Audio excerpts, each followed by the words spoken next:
Halo, apa kabar? Semoga selalu dalam keadaan sehat walafiat, tetap semangat. Saya Rusman Arif dari Forum News Network bersama dengan Bung Rocky Gerung. Bung Rocky, masifnya pemberitaan yang menyoroti kekalahan PKS di beberapa daerah yang secara tradisional menjadi basis pemilihnya, seperti Jakarta, Jabar, dan wabil khusus kota seperti Depok, tampaknya membuat mereka juga cukup gerah ini. Di media sosial muncul klaim dari kader-kader PKS bahwa PKS itu menjadi partai kedua bersama dengan Partai Demokrat sebagai partai yang paling banyak memenangkan pilkada. Posisi mereka itu hanya berada di bawah Partai Gerindra. Ya, kesulitan untuk membaca peta politik pilkada adalah bahwa banyak kader yang justru diajukan oleh partai politik, tetapi bukan kader dari dalam, tapi kader dari luar atau kader dari partai yang lain. Kan ini sebabnya karena koalisi itu adalah koalisi yang tidak berbasis pada ideologi.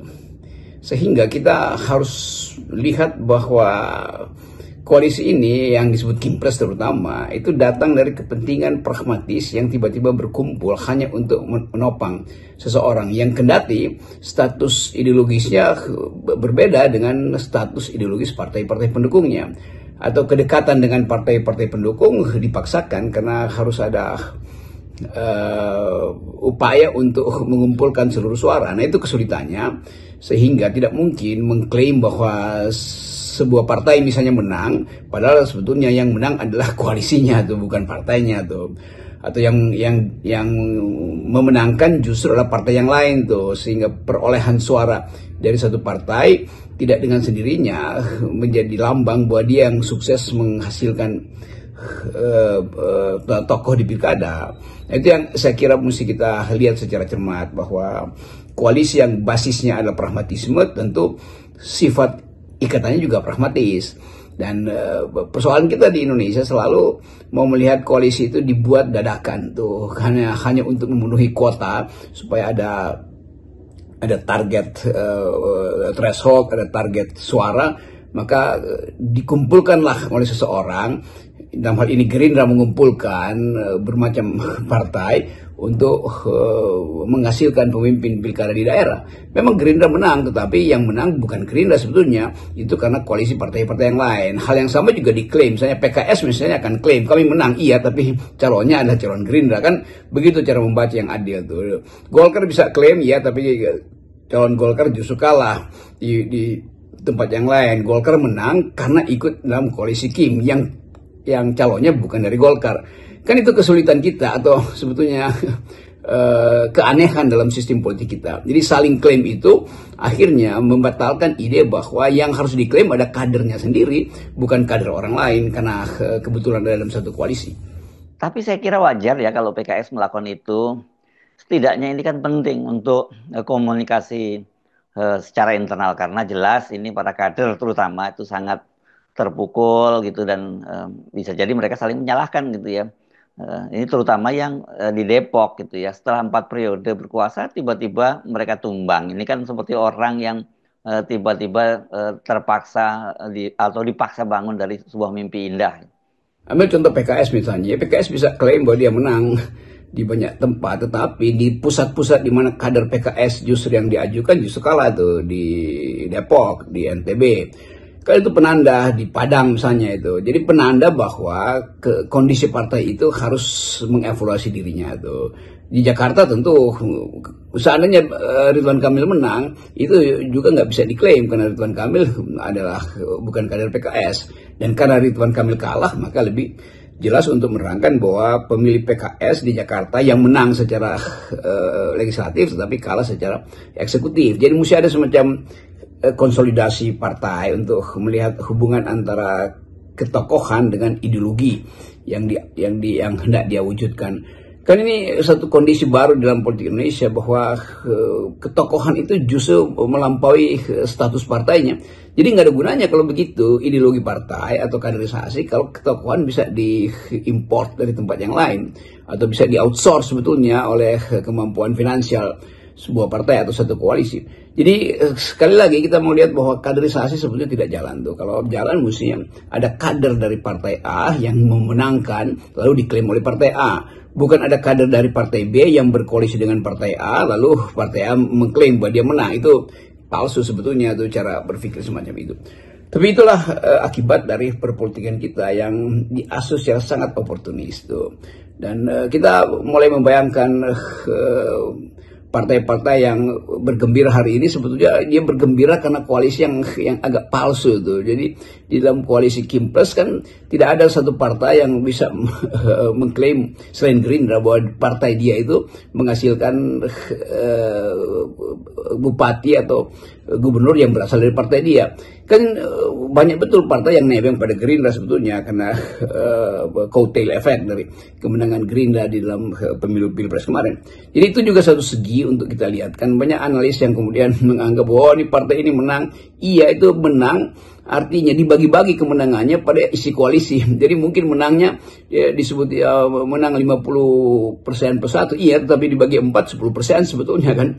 Karena itu hasil dari koalisi itu. Jadi cara membaca statistik juga harus dibenahi itu. Cara membuat kesimpulan apalagi itu harus betul-betul didasarkan pada hal yang sifatnya vertikal, yaitu partai mencalonkan kadernya dan kadernya menang karena dukungan partainya. Nah, yang begituan itu nggak terlihat di dalam peta kemenangan yang kemarin dibahas di banyak tempat. Tapi sesungguhnya soal klaim-klaim kemenangan ini bukan hanya monopoli PKS ya, karena PDIP itu juga melakukan hal yang sama. Saya membaca Hasto bisa menyatakan kalau sebelumnya mereka hanya menang di beberapa provinsi, sekarang jauh lebih banyak dari sebelumnya begitu. Karena ya mereka ini kan juga terpukul, terutama di Jawa Tengah ini kembali kalah ya setelah Pilpres kemarin dikalahkan oleh Jokowi, sekarang juga dikalahkan oleh Jokowi. Dan memang kita tahu bahwa mungkin yang membuat PDIP itu nyesek itu karena ya dikalahkannya dengan cara yang tidak fair gitu, yang disebut oleh Deddy Sitorus misalnya ini kan, karena jadi gelontoran bansos dengan juga parcok. Yang pasti otentik adalah PDIP justru karena walaupun dia sendirian, dia bisa mencalonkan kadernya sendiri kan, dan kemampuan dia untuk menerangkan kemenangan dia itu dasarnya karena ada satu konsistensi ideologis antara partai dan calonnya tuh. Pramono Anung jelas menang karena dia kader PDIP dan mengerti apa itu Marxisme, mengerti apa itu Soekarnoisme itu. Di beberapa tempat PDIP menang lebih dari separuh pilkada gubernur itu dimenangkan oleh PDIP karena dia punya calon sendiri. Jadi satu-satunya partai yang konsisten untuk mengklaim bahwa dia menang karena kadernya adalah kader internal, bukan kader eksternal. Kan itu konsekuensi dari PDIP yang disingkirkan, maka PDIP akhirnya mampu untuk mengkonsolidasi diri itu. Dengan diturunkannya threshold, PDIP bisa mencalonkan sendiri, dan itu penanda pertama bahwa partai itu akhirnya harus meloloskan atau memunculkan kadernya sendiri.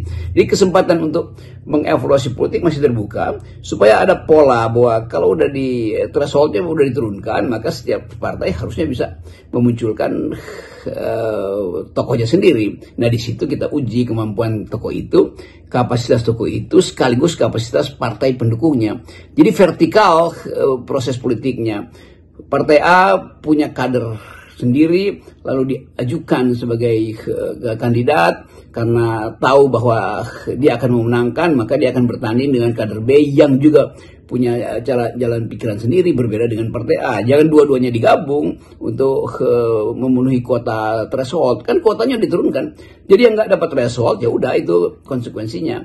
Tetapi kaderisasi harus terus jalan tuh. Nah, kita mau melihat soal-soal semacam ini sebagai potensi untuk memulai regrouping atau realignment partai politik, atau kalau anak mahasiswa Fakultas Hukum UI kemarin bikin seminar dan menemukan bahwa memang partai-partai ini mesti diasuh kembali secara ideologis. Jadi bukan soal penyederhanaan partai, tapi pemastian kembali restrukturisasi sistem politik kita secara keseluruhan. Jadi bagus betul kalau kita mulai masuk pada percakapan itu, supaya dalam 3-4 tahun ke depan, kan dalam 3 tahun ke depan udah mulai tahun politik lagi kan. Jadi siap-siap partai-partai untuk mulai mengkader tuh. Dengan kata lain, betul-betul ada yang diperjuangkan. Kalau bicara soal APBN, itu artinya APBN versi sekuler apa, APBN versi nasionalis apa, APBN versi kalangan partai-partai agama apa. Kan itu mesti didalilkan. Apalagi kalau kita pecah misalnya apakah APBN itu akan dipakai untuk menghasilkan keadilan sosial bagi seluruh rakyat Indonesia atau sekedar sebagai alat untuk trickle down dan kita tersingkir dari persaingan-persaingan yang sifatnya kooperatif itu, maka kita masuk pada persaingan yang kapitalistis. Kan semua itu yang mulai sekarang harusnya partai-partai itu mengucapkan janji untuk memulai kaderisasi di tingkat yang paling dasar, yaitu anggotanya sendiri. Kalau kita amati sekarang ini, problem parpol kan bukan hanya PKS ya. Problem di pilkada ini berkaitan dengan terutama figur gitu ya. Karena kekuatan figur kader itu secara umum ini nggak cukup bagus. Termasuk yang lebih khusus bahkan PKS ini. Sehingga banyak yang terpaksa kemudian mengusung kandidat dari luar partai. Soal Anies kan misalnya dengan PKS. Ini kan juga dia bukan kader partai. Memang hanya identik dengan PKS begitu. Tapi kalau kita lihat fenomena pilkada kali ini, justru yang paling mengkhawatirkan bukan soal figur tadi itu ya. Figur tadi catatan penting buat partai-partai politik untuk melakukan kaderisasi dan branding para kadernya. Tapi yang mengkhawatirkan itu adalah pengerahan bansos dan kecurangan dari aparat baik ASN maupun aparatur penegak hukum, dalam hal ini polisi, yang sangat-sangat marak di era pemerintahnya Jokowi. Tentu yang paling penting adalah memastikan bahwa kader itu dimenangkan karena kemampuan personal dia yang basisnya adalah ideologi partai dia dan kapasitas dia untuk menghitung lawan politiknya, kan itu intinya. Jadi dia punya kapasitas dan dia tahu kapasitas lawannya, maka di situ terjadi kompetisi yang fair tuh. Kalau kompetisinya masih mengandalkan bansos, politik uang, masih mengandalkan bantuan aparat, itu artinya tidak ada kompetisi yang fair. Jadi buat apa ideologi partai itu diajukan kalau pada akhirnya minta bantuan aparat, minta bantuan tokoh-tokoh kunci yang mampu untuk menyebarkan bansos misalnya atau politik uang.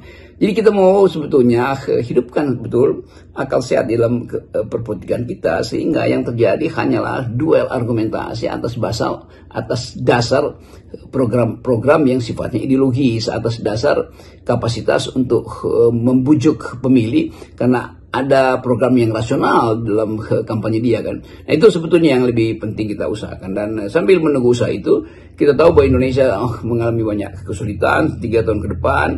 Sangat mungkin juga konsolidasi partai itu akan gagal karena tekanan ekonomi lebih banyak akan diperhatikan oleh pemerintah, dan pembinaan politik atau upaya untuk menghasilkan rasionalisasi politik itu diabaikan tuh.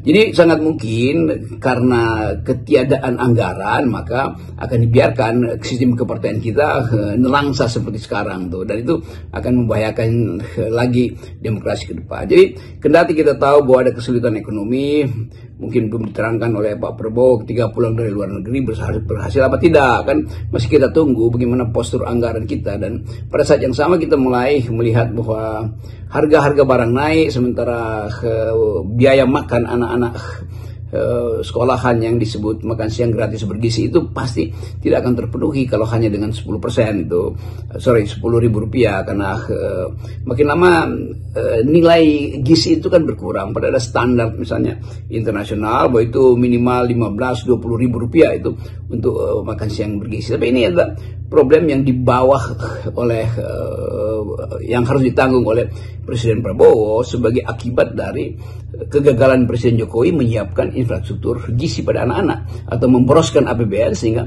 kita tidak punya uang untuk membantu anak-anak ini tumbuh secara nutrisi terpenuhi, sehingga basis otaknya itu secara fisiologis tidak lagi menyusut, kan itu intinya. Jadi sambil kita berharap bahwa akan ada semacam pemotongan anggaran supaya anggaran anak-anak ini tidak dimakan inflasi, tidak dimakan oleh naiknya harga-harga pangan, apalagi pangan yang bergizi, itu lebih penting daripada kita bicara soal mengklaim si ini menang di sana, si ini menang di situ. Karena pada akhirnya menang itu artinya dia punya impact pada politik generasi yang akan datang. Nah, kalau menangnya tidak punya impact, itu artinya dia menang dan bersorak sendiri, sambil dia tahu bahwa kapal besar Indonesia ini sedang tenggelam. Kenapa? Karena anak-anak kekurangan nutrisi, karena daya beli kelas menengah yang makin drop. Jadi saya kira kompleksitas itu akan dialami atau diproblematisir sepanjang 100 hari ke depan.